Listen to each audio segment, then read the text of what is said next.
Son las 8:12 y queremos saludar a esta hora y agradecer por la posibilidad de poder conversar con él al sociólogo y director del Centro de Estudios y Encuestas Tú Influyes, Axel Callice. ¿Cómo estás, Axel? Muy buenos días. Gracias por poder conversar esta mañana. Patricio, y académico de la Universidad Central también. Lo agregamos, por cierto. Bienvenido, Sí, Axel. este viernes tenemos la cumbre de los encuestadores, así que vamos a hacer un evento ahí a las 12. ¿Ya? Va a estar interesante, sobre todo viendo el tema presidencial, vamos de 5 empresas. ¿Y cómo ves el trabajo de los encuestadores entre sí? ¿Ves mucha discordia o hay tendencias en las que coinciden? No, sino un tema de coincidencia o no, sino que siempre las encuestas nunca van a ser iguales porque parten de, primero, a ver, esto es como de perogrullo lo que voy a decir, pero para poder comparar las preguntas tienen que ser iguales. Y eso es como algo que no todas las encuestas miden lo mismo. Hay algunas, yo como siempre le digo a los alumnos de la universidad, no es lo mismo preguntar quién le gustaría, quién prefiere, por quién votaría. Entonces es difícil homologar cuando las preguntas son distintas. Preguntas abiertas, preguntas cerradas, y bueno, y donde sí hay o no voto nulo, voto blanco incluido dentro de la alternativa. Entonces hay pequeños detalles que los medios de comunicación no los ven, pero que son estímulos completamente distintos y por lo tanto se tienen resultados distintos. Ahora, en general, las tendencias son más o menos parecidas. ¿Y cuáles son esas tendencias, Axel? Si por encima de los árboles tú pudieras decirnos, mira, en estas materias que a mí me parecen las centrales, tiendo a ver coincidencia entre las distintas mediciones que hemos conocido en el último tiempo. O sea, lo que yo veo, o sea, lo que uno ve es que hay una, llamémosle, Janet Jara está en torno al 30%, y José Antonio Kast flota entre un poquito más abajo, 28, 29, y Matei es la mitad de Kast. Eso es como, y después para atrás da lo mismo, porque en el fondo del cuarto al sexto, séptimo lugar cuesta mucho calibrar, porque ahí fluctúa bastante, con gente que entra y sale, que a veces se va al nulo, que a veces se va al no sabe, no responde, pero las tendencias más o menos uno podría decir que hay un empate, o más o menos se manejan dentro del margen de error a Jara con Kast, y la tendencia es que de una u otra forma se ha ido adelantando la segunda vuelta a la primera, es decir, las dos primeras preferencias suman más del 60%, están en torno al 60%, que es como cuando uno puede decir que se adelantó la segunda vuelta. Si tuviéramos, por ejemplo, el caso del año 2021, ahí nos adelantó la segunda vuelta porque tanto Kast como Boric estuvieron cerca del 48, 50%, es decir, no se cumplió la regla del 60 para arriba. Y claro, ahí quedó completamente abierto, y podía pasar para cualquier cosa en términos de quién podía ganar, y claro, bueno, pues ganó Boric. Pero ahora uno puede ya ir mirando con un poquito más de certidumbre, si es que puede haber, que las dos primeras personas o los que van a llegar primero y segundo están entre Jara y José Antonio Kast. Eso a nivel de tendencia. Ahora, igual, después de ver lo que sucedió anoche en Bolivia, donde las encuestas todas fracasaron, uno, bueno, tiene que mantener cierto grado de... Sí, ahí te pregunto, Axel, se insiste mucho, y aquí estamos con el experto que nos podrá hacer ver la luz, que hay una gran cantidad del electorado, y esto que voy a decir parece ser cierto, que ni siquiera le importa que va a haber elecciones, que no han pensado en las elecciones, que no han decidido cómo van a votar, y que es un volumen considerable. Algunos hablan de 4 millones, otros de 5 millones, y que, bueno, a ese porcentaje importante, que mayoritariamente concurrirá de todos modos y marcará con el lapicito en alguna parte, las encuestas no la pueden medir aún por las razones que acabo de señalar. ¿Qué tanto asidero tiene esa afirmación? Porque si lo que yo estoy diciendo fuera cierto, entonces se incorpora un factor de incertidumbre a las mediciones que se están haciendo y también al resultado presidencial. como diría un diario, mitad verdad, mitad mentira. Ajá. O sea, bueno, yo fui uno de los primeros de que empecé a hablar el año pasado, ya que existían dos padrones o dos mundos, sobre todo cuando vi los resultados de la elección de gobernadores y alcaldes, donde hubo dos comportamientos que fueron absolutamente distintos. Un comportamiento clásico, político, informado, que responde al antiguo padrón electoral, la gente que votábamos antes del voto obligatorio, los que venimos votando hace 30 años, 25 años. Bueno, todo el mundo que votaba antes era una masa que oscilaba entre 7, 8 millones de personas. Uh-huh. Hoy día votan 13,5, por lo tanto, por eso es que se habla de los 5 o 6 millones de personas que no son votantes habitual, que ahí se mete a las personas que empezaron a votar una vez puesto el voto obligatorio. Y esas conductas se intentan medir en las encuestas también a las personas, llamémosle, que giran en torno a otro tipo de informaciones, a otro tipo de intereses. Ahora, la ecuación o la incógnita va a estar en si esas personas van a votar válido, nulo o van a marcar preferencia en primera vuelta. Yo siempre digo la diferencia entre hacer un análisis, llamémosle, de diario, o sea, leyendo los diarios y uno con evidencia, es que el de evidencia te entrega mucho más luces.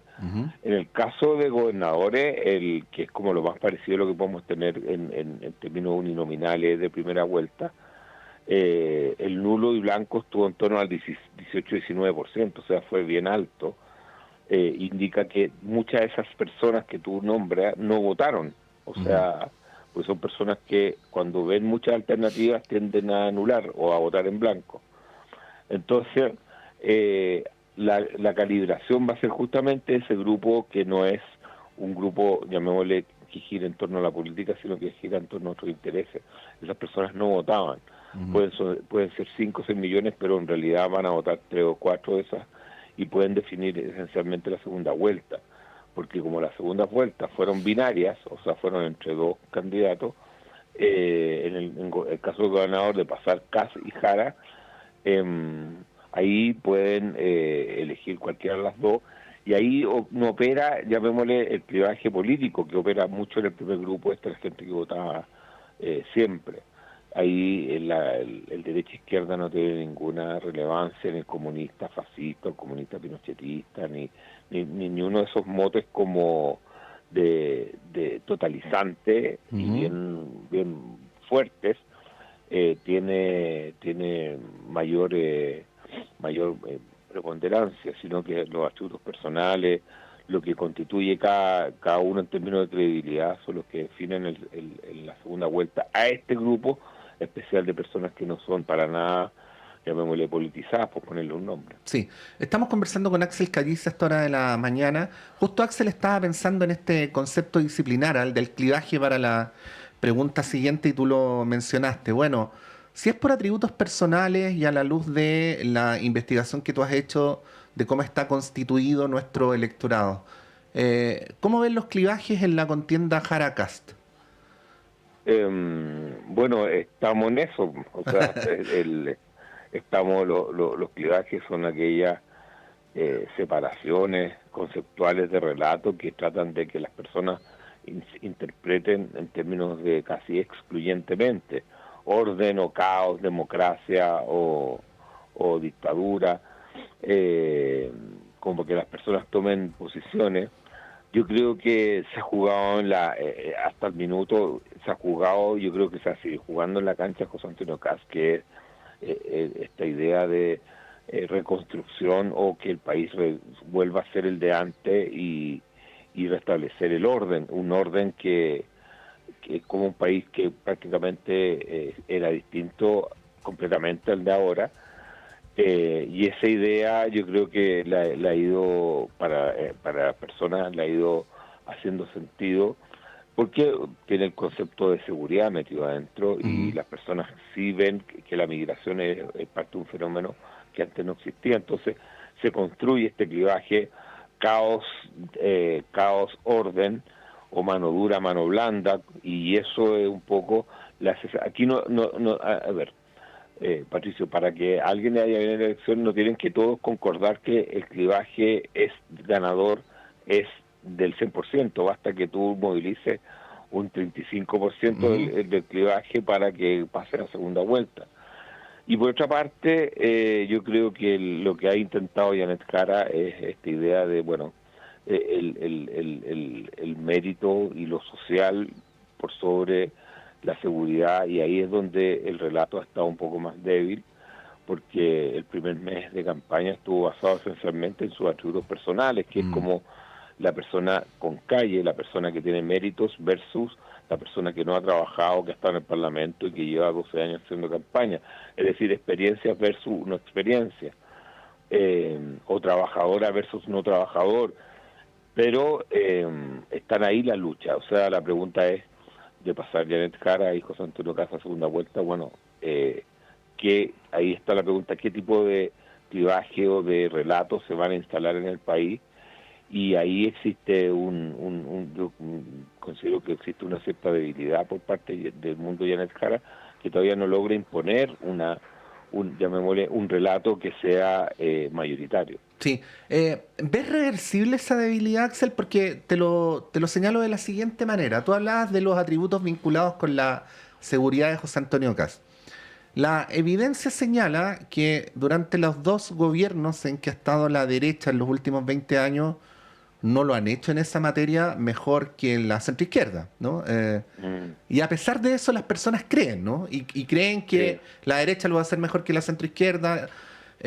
Siendo así las cosas, si es que la creencia supera incluso a la evidencia, uno podría decir, bueno, no hay mucho que hacer para revertirlo, ¿o sí? Bueno, por eso es que las elecciones, las segundas vueltas parten de cero. Es como un reseteo de todo lo que se ha dicho, y en el caso de Gabriel Boric logró imponer, por ejemplo, un relato en términos de que José Antonio Caz era un retroceso para la agenda, sobre todo de las mujeres y lo social. Pero esa vez era con voto voluntario. Claro, era con voto voluntario. Las elecciones no tienen que ver con cifras y números, no son racionales. La gente, uno puede presentarle la evidencia que uno quiera, y si la emoción está capturada por algo que vaya que tenga que ver con lo subjetivo, no va a haber forma que tú... Es como cuando te dicen cálmate, o cuando te le dices a una persona que tiene miedo, que no tiene razón para estar temerosa. Es absurdo. Esa persona va a seguir teniendo miedo. La población en Chile tiene miedo. Unos países, Chile tiene niveles de miedo de países que están en guerra, o sea, para que veas tú lo absurdo que puede ser. Entonces, y ahí operan no solamente los medios de comunicación, sino que también operan experiencias personales, las redes sociales, un poco lo que la gente está también. Esto no es solamente una fabricación mental, sino que también hay una experiencia personal que se comunica, es decir, las personas se enteran que hubo asaltos, que hubo por los chats de los vecinos, por en general lo que están operando su entorno.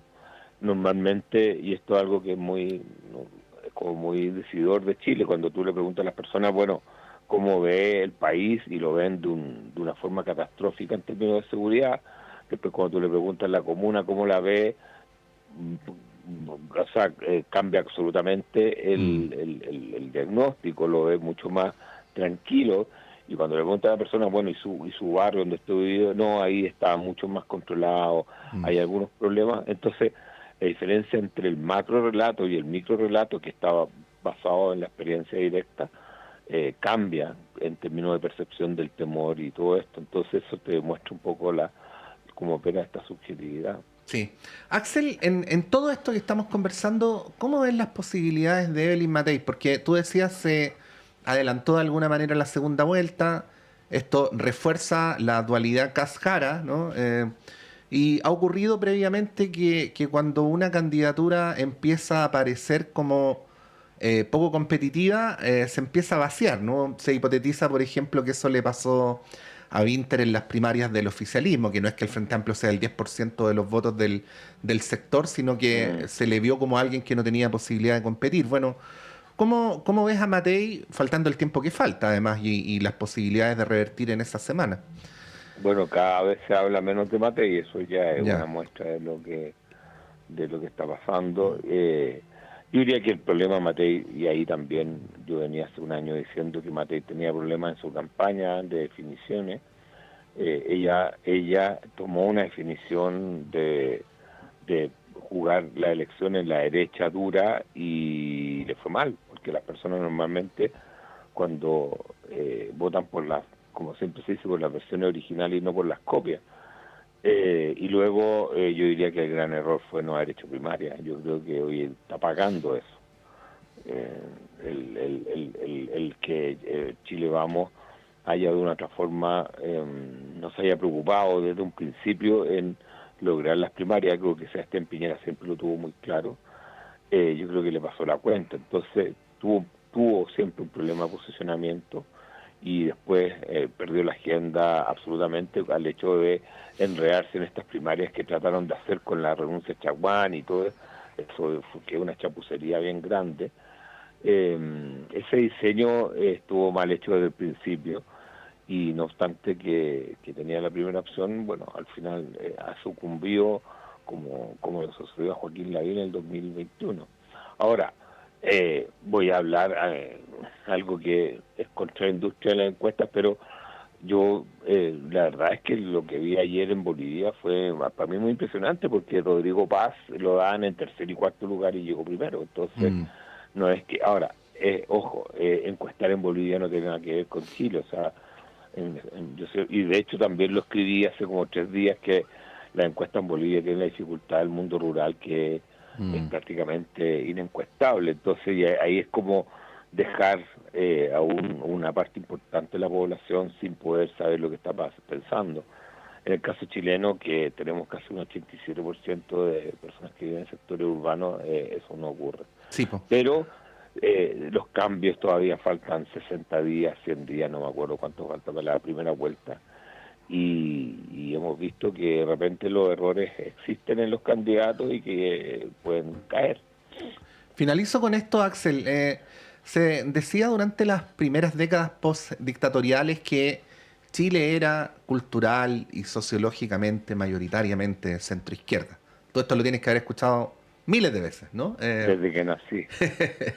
Pero ahora se dice que siendo el ethos prevalente el del individualismo, el del mérito personal, el de la despolitización, que el país sería sociológica y mayoritariamente de derecha, ¿no? Y que este 60 o entre el 55 y el 60% que marcan los candidatos de las derechas en las encuestas no obedecería a una mera coyuntura, sino a un cambio de hegemonía cultural.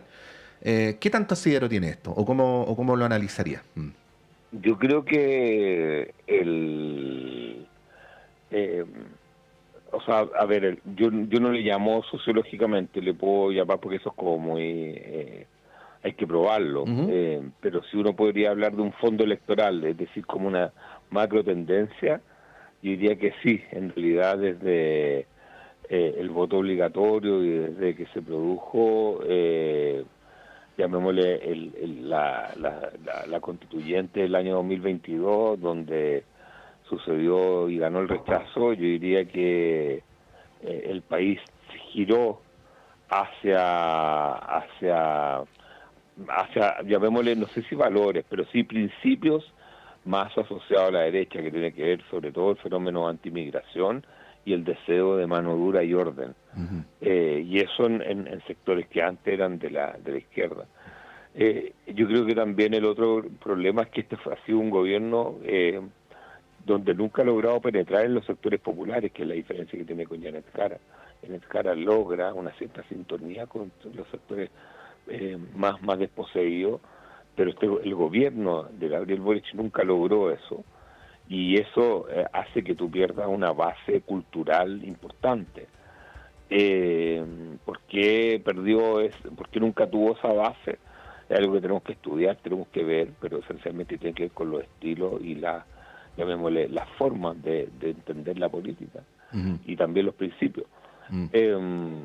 Por lo tanto, uno puede decir, a la luz de los resultados, que cuando uno analiza los números, uno puede decir que de los 13 millones que votan, yo diría que hay alrededor de 9 millones de personas que tienen una cierta tendencia electoral, y de esos 9 millones hay unos 500.000, 600.000 más a favor de principios de derecha hoy en día. Pero afuera, en el mundo, llamémosle del votante nuevo, no informado, hay una no definición en este sentido, o sea, en este clivaje. Por lo tanto, puede ganar cualquier persona. O sea, voy a decirlo de esta forma, y voy a dar dos ejemplos bien rápidos. Tanto en el año 2009 como el año 2017, Chile tenía un fondo electoral mucho más de izquierda que de derecha, y sin embargo el que ganó la presidencia fue Sebastián Piñera. Los votos que sacaron las izquierdas, desde Arrate, Frei, Meo y todo eso del año 2009, eran casi 1 millón de votos más que Sebastián Piñera, y el que logró ser presidente fue Sebastián Piñera. Y para que te digo, el 2017 entre Piñera y Kast en primera vuelta no obtuvo más allá del 40, 30 y algo por ciento, y todo el resto, el 60% era izquierda, y el que fue presidente fue Sebastián Piñera. Entonces, una cosa es hacia dónde está estivado el país, y otra cosa es quién es presidente, y ahí pues hay diferencias, y eso tiene que ver cómo se establecen y cómo se relatan las segundas vueltas. Son cosas bien técnicas. Bueno, hemos querido andar en estos asuntos yendo más allá de ciertas apreciaciones que se hacen. Bueno, y en esto trabaja desde hace tiempo y permanentemente Axel Callis, director de Tú Influyes, y como nos recordaba también académico de la Universidad Central. Axel, muchas gracias por esta conversación y que tengas un buen lunes y buena semana. Un abrazo y que estén muy bien los auditores y auditoras de Radio Universidad de Chile. Gracias, gracias Axel. Bueno, 8:33, breve alto y a la vuelta nuestro panel de conversación.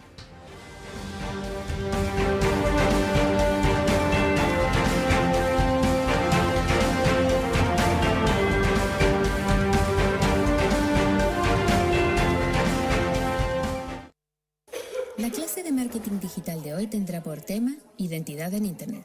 Cómo agregarle valor a tus contenidos en redes sociales. ¿Sabían ustedes que sus perfiles en redes sociales